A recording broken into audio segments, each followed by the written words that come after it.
Hello everyone, welcome to Sapin tutorials. This is Aditya Kesharwani from NIT Rourkela. आज की जो video है वो बहुत ही ज़्यादा इम्पोर्टेंट होने वाली उन स्टूडेंट्स की। देखो, अभी मैं जनरल स्टूडेंट्स की भी बात करूंगा। अभी स्टार्ट करेंगे हम जनरल स्टूडेंट्स से, फिर ओबीसी स्टूडेंट्स की और ईडब्ल्यूएस कैंडिडेट्स की भी बात करेंगे और एससी एसटी कैटेगरी की भी बात करेंगे। एक एक करके स्टार्ट करते हैं। देखो, आज की जो वीडियो बेसिकली उसमें मैं ये बताऊंगा कि अगर आपकी रैंक अगर 500 से 800 आ रही है फॉर जनरल स्टूडेंट, अगर आपकी रैंक इतनी आ रही है तो देखो, एक बात है कि आपको जो टॉप एनआईटीज हैं, जितनी भी टॉप की एनआईटीज है, एनआईटी त्रिकी है, जो एनआईटी राउरकेला, एनआईटी वारंगल है, एनआईटी सूरतकल है, ये सारी एनआईटीज आपको 100% मिल जाएंगी। बट आपको रैंक 500 से 800 में जो टॉप की आईआईटीज है, वो एक भी आईआईटी आपको, टॉप की आईआईटीज में एक भी आईआईटी आपको नहीं मिलेंगी।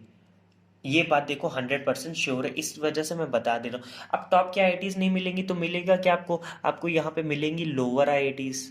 क्या मिलेंगी? Lower IITs. अब ये सवाल उठता है कि देखो, दिक्कत ये होती है कि लोअर आईआईटीज में भी कुछ आईआईटीज, चलो ठीक है यार, कि ठीक है, मतलब उसमें एडमिशन ले सकते हो आप, उसमें आपको एक्सपोजर करने का मौका मिलेगा।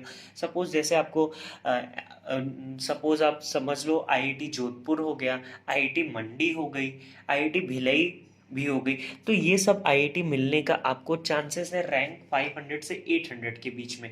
बट कंफर्म अभी जनरल स्टूडेंट्स हो आप, अगर आपकी रैंक 700 है तो आपको मैं कंफर्म नहीं कह सकता कि आपको मिलेगी कि नहीं मिलेगी। ऐसे जनरली 700 तक तो नहीं जाती कोई आईआईटी, 700 तक चली जाती लोअर आईआईटी। तो एक बात ये है, देखो दिक्कत क्या है बेसिकली इस वीडियो बनाने में, मैं ये किस लिए बना रहा हूँ। जब आपके सेकेंड राउंड, सपोज जैसे ही आपका सेकेंड राउंड का रिजल्ट अनाउंस होता है, सेकेंड राउंड का जैसे ही आपका आईआईटी का रिजल्ट अनाउंस होता है, वैसे ही क्या होता है कि सीसीएमएन की काउंसलिंग भी स्टार्ट हो जाती है। अब आप ये सोचोगे कि सीसीएमएन फर्स्ट राउंड में सपोज आपको आपकी मनपसंद एनआईटी मिल मिल गई है, तो अब आप ये सोचोगे कि सीसीएमएन में अगर आप फर्स्ट राउंड में छोड़ते हो तो आगे आपको दिक्कत हो जाएगी। कि आप ये, आपको दिक्कत ये होती है स्टूडेंट्स को बेसिकली, कि जैसे मेरे साथ क्या हुआ था, मेरी रैंक तो अच्छी नहीं थी, बट मुझे ऐसा पता नहीं क्यों मुझे ऐसा लग रहा था मेरी रैंक, अब मैं आपको बताता हूँ, मेरी रैंक थी 1053। ट्रूली स्पीकिंग मुझे कोई प्रॉब्लम नहीं, मेरी रैंक बहुत अच्छी नहीं है, मुझे भी पता है, बट इट्स ऑल राइट, ठीक है। तो मुझे ये लग रहा था कि मैं आईआईटी की काउंसलिंग में मैं कराया था। जैसे ही आईआईटी की फर्स्ट राउंड की काउंसलिंग का रिजल्ट आया था, तो उसी टाइम क्या हुआ था, लास्ट टाइम थोड़ा सा डिस्टर्बेंस हो गया था कि आईआईटी एनआईटी की काउंसलिंग में ऑलमोस्ट सेम हो गई थी। मतलब सेम इन द सेंस, जैसे आईआईटी की फर्स्ट राउंड की काउंसलिंग खत्म हुई थी, रिजल्ट अनाउंस हो गया था, उसी टाइम पे सीसीएमएन की काउंसलिंग स्टार्ट हो गई। तो अब मुझे ये लग रहा था कि फर्स्ट राउंड का सीसीएमएन का रिजल्ट आ गया।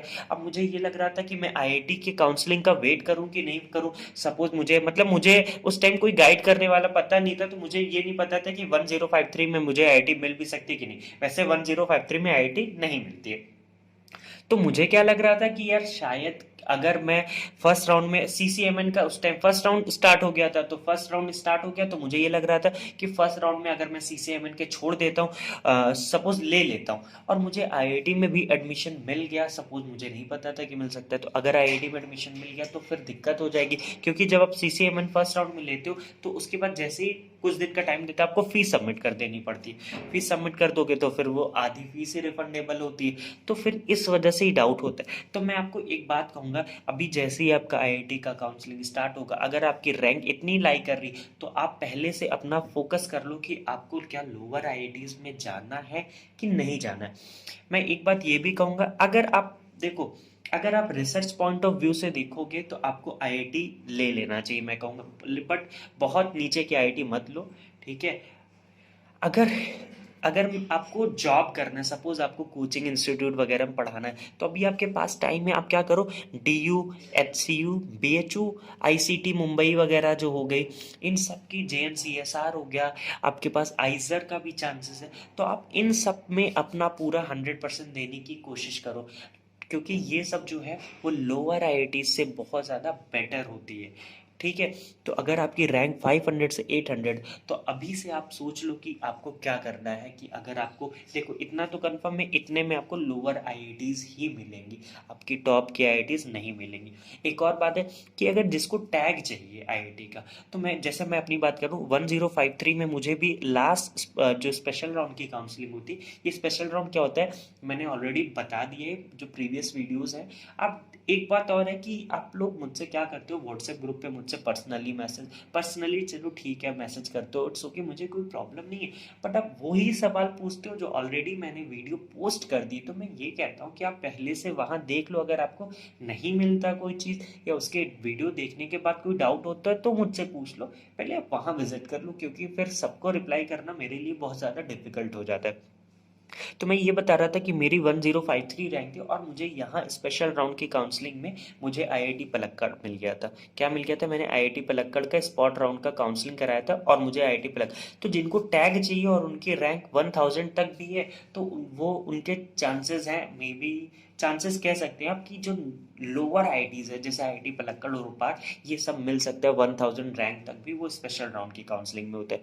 ठीक है, अगर टैग चाहिए तो इसका कर सकते हो आप। ठीक है फिर, और फिर अगर आपकी रैंक इतना है तो अभी आप सोच लो क्या करना है। D U H U B H U I C T Mumbai J N C S R IISER है, अभी बहुत सारे इंस्टीट्यूट है आपके पास, अपॉर्चुनिटी है, उस अपॉर्चुनिटी को आप यूज़ करो। अभी अभी टाइम है कि आप पढ़ते रहो।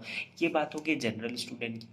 अब बात करते हैं सपोज ओबीसी स्टूडेंट का। क्या है कि ओबीसी स्टूडेंट क्या कि आपको मान लो 800 तक रैंक है आपकी, तो 800 में देखो आपको जनरली क्या मिल सकता है, आईआईटी मंडी तो मिल ही जाएगी, रोपाड़ मिल जाएगा आपको, पलक्कड़ मिल जाएगा, भिलई मिल जाएगी। तो देखो अगर आईआईटी मंडी मिलती तो मैं कहूँगा कि चलो ठीक है वो ले लो। बट अगर आपको और अच्छा चाहिए तो फिर आप क्या करो कि अभी आप सिर्फ आइजर वगैरह आईसीटी में और डीयूएचयू में ट्राई करो। लोअर आईआईटी बहुत अच्छी नहीं होती है, जॉब वहाँ, जॉब का तो चांस ही नहीं, जॉब वहाँ नहीं मिलती। जो बात है बहुत ही ट्रूली स्पीकिंग मैं बात कर रहा हूँ, जो है एकदम फैक्ट की बातें हैं। इससे अच्छा होता है कि जो नीचे की आईआईटीज़ है उससे अच्छा आपके पास ये मौका है कि आप टॉप एनआईटीज़ को प्रेफर कर लो। आप टॉप एनआईटीज़ को प्रेफर कर लो, वो लोअर आईआईटीज़ से थोड़ा बेटर ही होगी आपको।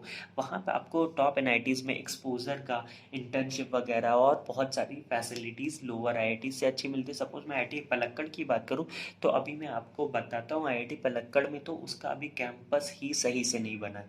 तो फिर मैं क्यों आईआईटी पलक्कड़ चूज़ करूँ, जब मुझे टॉप एनआईटीज़ मिल जा रही हैं तो मैं टॉप एनआईटीज़ में जो कि मुझे ज़्यादा फैसिलिटी देती।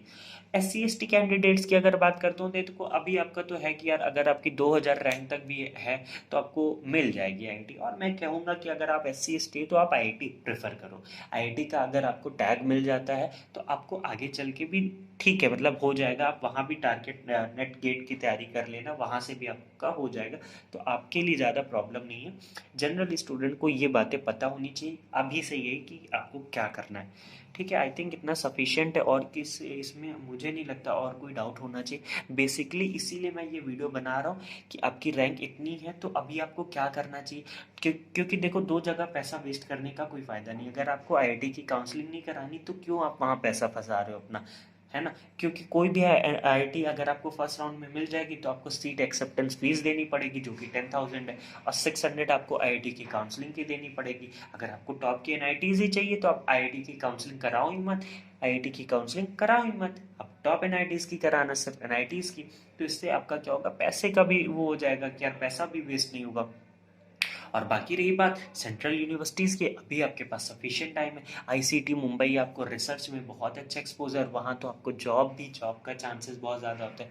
जेएनसीएसआर बहुत ही अच्छा इंस्टीट्यूट है केमिस्ट्री के लिए, तो आप उसको प्रेफर करो। ठीक है, आई थिंक इतना सफिशिएंट होगा। किसी को और कोई डाउट आता है तो मुझसे पूछ सकते हो, पर्सनली भी पूछ सकते हो, मुझे कोई प्रॉब्लम नहीं है। बट कुछ बातें हैं जो आपको ध्यान थोड़ा सा दे दो। आप मेरा भी सोचो कि थोड़ा सा मैं भी बिजी रहता हूँ तो मैं फिर रिप्लाई करना डिफिकल्ट हो जाता है, और कोई मैसेज करता है तो मुझे फिर लगता है रिप्लाई कर दो यार, है ना। तो यही बात है आई थिंक। और यस इतनी बात है। ठीक है, किसी को कोई डाउट होगा तो व्हाट्सएप ग्रुप का डिस्क्रिप्शन में लिंक भी मिल जाएगा। और एक और बात है कि अगर आप चैनल में न्यू हो तो चैनल को सब्सक्राइब और लाइक कर दो, अपने फ्रेंड से शेयर कर दो। जितनी भी फर्दर अपडेट्स जो भी फॉर्म्स आएंगे वो मैं चैनल के थ्रू करता हूँ, वो करता हूँ, आपको अनाउंस करता हूँ। तो चैनल को सब्सक्राइब कर लोगे तो आपको फर्दर अपडेट्स मिलती रहेंगी। सो या thank you so much for watching the video.